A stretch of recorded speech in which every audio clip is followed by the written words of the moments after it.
Welcome to the Elder Scrolls Central. I am Beaky with the Untitled Game Show YouTube channels. And for you guys today's beginner guide, we will be looking at the agility attribute in this game. What are its advantages? What are its disadvantages? Well, let's jump right into it. And one thing you will notice very fast and very quickly in a real world scenario about agility is the lack of damage. Look at this, 0. But it does gain 2 on your turn. 2, 2, 2, 2, 2. You will notice that none of the creatures in an agility deck overall have a lot of damage to deal. Even the higher cost cards only are doing 4 or 5.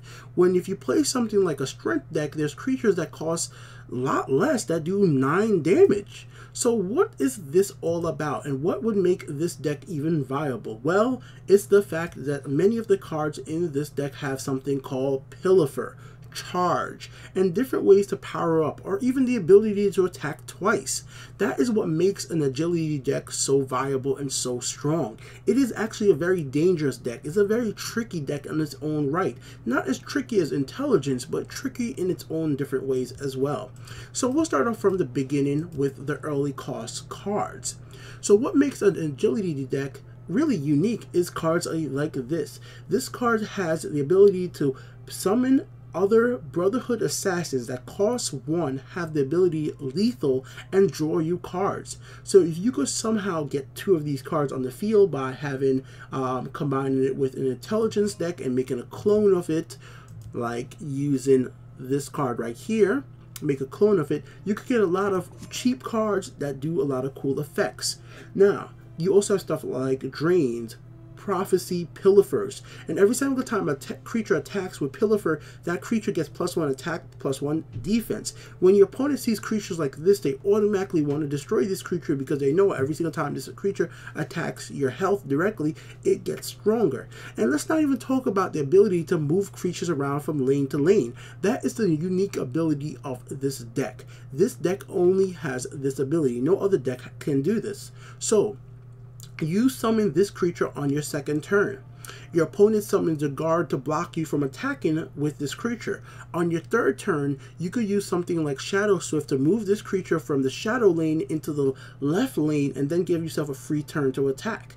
Let's say on the next turn, your opponent summons a guard in the left lane, and now you're like, God damn it, that's a better guard. That guard has more attack and it's gonna kill this creature. Well, if you want, you could summon a creature like this right here, the Smuggler, and this Smuggler will not only move your creature into the right shadow lane, it will also give it +1 attack and defense. Now on the next turn, if you don't want to attack that first turn, you could use Dunmer to kill that first guard, and then you could get a free attack once again with him. Or you could keep moving your creatures from lane to lane, and every time you move it, if Smuggler's on the field, that creature will keep getting +1/+1. So that's some of the unique abilities of this deck, to move creatures from lane to lane and get stronger while doing that. And a lot of creatures like this, which are only, this is a common creature right here, guys, a very low cost of soul for soul summoning, 50, and it gets +3 attack for every time it attacks your health directly.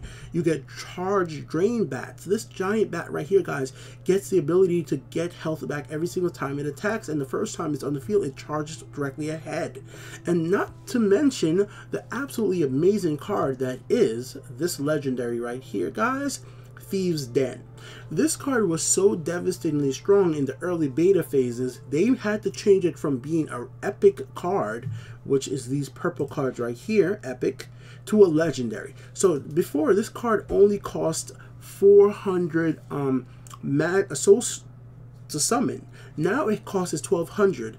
Yes, I spent the money and I got, well, not the money, the souls, and actually got 2 of them, or you get lucky and get them in a pack. But this card is almost essential for me for this deck, because every single time you attack with any creature, no matter if they have Pilfer or not, they will now get +1 attack and +1 defense, negating that disadvantage that you had early on that we talked about of not having a good amount of attack. So you could have a creature like this who already has a Pilfer ability, which gains them 2 magic back a turn, will also get stronger while going ahead attacking, and it has charge. So let's talk about this. Combo Thieves Den with Giant Bat.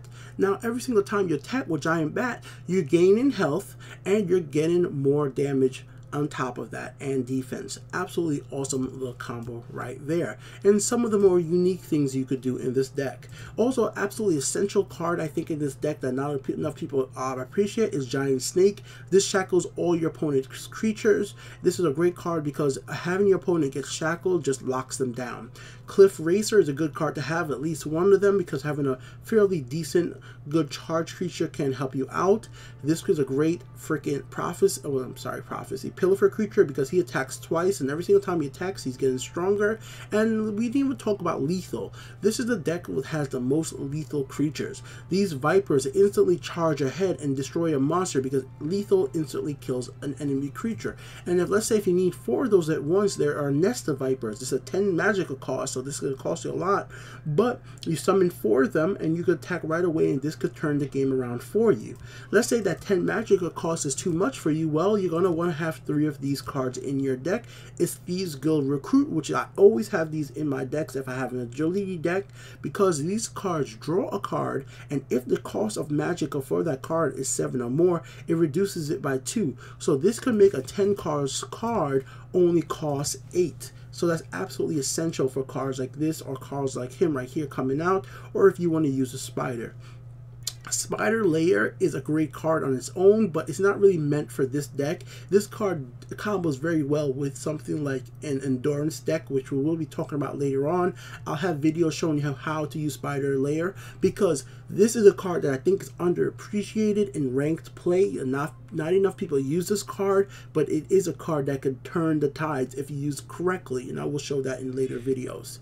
This card is a card that many people use because it did -1 attack, 1 defense from any creature. It could kill a lot of low cost creatures that don't have a lot of defense.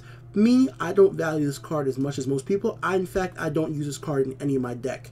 I know why people use it, but I think this card is not essential to win matches. And I don't think this card is essential to win matches as well. Once again, these are my personal opinions. A lot of people use them. I understand why they use them. I just don't think these cards are worth the magical cost, because there's so many other cards you could use in this deck, like him, this right here, Khajiit. I use 3 Khajiit because, once again, Khajiit is a Pilfer plus, has the ability to gain Drain. Every single time Khajiit attacks, he gets plus freaking 4 attack and defense and gets more health for you.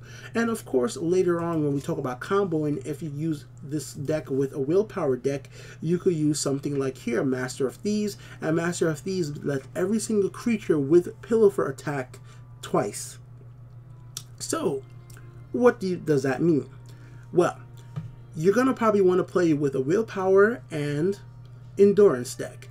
Use Pilfer on all your creatures using Thieves Den. Have Master Thieves. I usually have 2 of them in my deck. If ever all your creature now has Pilfer, that means that every single one of your creatures now could attack twice. This could make you win a match insanely fast. So if you get, it costs a few magic to set this up, because you would need to play out Master Thieves, Thieves Den, so that's, you know, 2 turns right there. That could be your 4th and 5th turn. And then the other creatures that you summoned up early on, all those creatures could start attacking really quickly. But if by your 6th turn, if you get a Khajiit out on the field and there's nothing guarding or stopping it from attacking, you could win this match in very quick time. Very dangerous combos on this deck. And that's not even talking about the ability to finish off creatures. This deck has the unique ability to kill wounded creatures. So let's say you have a creature that you hit for just 1 damage, because these, like a lot of these cards, don't have a lot of damage, as we already see. Well, if that creature gets hurt at all, then you could use somebody like this right here. Or you could just use the card Finish Off, which destroys wounded creatures. So really cool card right here. What I prefer to do is combo Finish Off with Murkwater Witch, which lets me automatically decide on which creature I want to minus their attack and defense. So I prefer to have 3 of these in my deck compared to having 1 of these, which I see too many people. I really just think, why have this when you have a better option of having this? 3 of these beat 1 of those because it's a guard as well. and that could save your life. Combo it would finish off. Really good combo. Use stuff like Drain. Once again, more stuff that gives you Drain. More stuff that gives you Pilfer, that lets you draw 0 cost cards. And the 0 cost cards in this deck is not bad. This makes you curse creatures, once again, minus in their attack and defense. So once again, you could get minus on the creatures just at 0 cost to your magic. So that's not bad at all. So a lot of options here, and this also has one of the most unique freaking support cards in this game, along with Thieves Den. It's this one, Elixir of Light Feet. It gives a creature cover. So in a scenario we discussed earlier about powering this creature up, let's say you get to the point where this creature is so powered up, but your opponent has a creature that could kill it, right? So, and it's in the left lane, and not in the shadow lane, in the left lane. If you have this on the field at only a 2 magic cost, you could give this cover. As long as your opponent doesn't have an silence or in guard up, he will be able to in cover at the end of your turn. Next turn, attack, go back in cover, and just rinse and repeat. Very cool thing you could do. It works really well with this card too if you want to keep this on the field for a while. So there you go, guys. This is a really cool deck. There's other strategies here as well. Murkwater Savage, which is a card that a lot of people have seen me play, really like impressed that I don't play with this card, because it's a good card. Because every single time you summon up a, well, agility creature, it gets stronger. But I don't like the fact that it wholly depends on me summoning other agility creatures. I like to play with a lot of different type of creatures than just agility creatures. So for me, this doesn't really work that well. But if you want to play with goblins alone, you'll play with goblins. Goblins combo really well in this deck. This creature gets stronger every single time there's a dead creature that turn.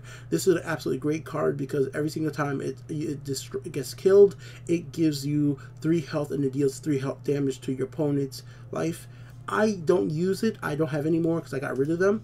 Only reason I don't use it anymore is just because of the fact that, truth be told, this could hurt you negatively if you're playing in a ranked game, which you don't want to break the opponent's prophecy and give them a card, which is another strategy we're going to talk about, because sometimes not attacking could be the best strategy you could ever do. Like, it truthfully is.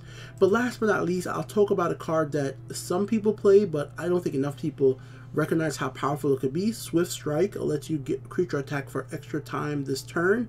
So if you have this in your deck, and plus any other deck, let's say you get a creature up to, oh, let's give you just a straight example right now, something simple. Let's say you're playing agility and strength. On your third turn, on your fourth turn, you summon him, right? On your 5th turn, he could attack now, right? Let's say your opponent doesn't have anything on the field to block him from attacking. So you attack once with the Lurker and then use Swift Strike to attack again. That's 18 damage by your 5th turn. That is an insane amount of damage, and that's a really cool combo. This is another interesting support card. I don't see enough people using it, and I don't use it enough myself. It's just, it could go negatively for you as well. It gives all your creatures +1 attack, but it could work against you. Absolutely great cards. But that's basically what the agility deck is all about. It has a lot of different ways to gain cards using cards like this. A lot of ways to gain health. A lot of things to do with prophecies, like Drain Bat right here. A lot of ways to get a lot of different things done, because there's just so many different options, which is what I really like about this deck. Unfortunately, like I already said though, the creatures themselves don't have a lot of attack on their own. They're gonna have to wait a while to get powered up, which might be a disadvantage for some people, especially if your opponent plays a lot of guard type creatures. But if they do play a lot of guard type creatures, that's what finish off killing wounded creatures are all about. So I hope this helped you out, guys, and showed you that this deck definitely has options. This card is a win card as well. Clear and simple, charge, 6/6, and when it dies, it turns into another monster. Good card. I don't use it anymore, but that's my personal choice. It's not nothing against this card, just my choice. Later, guys.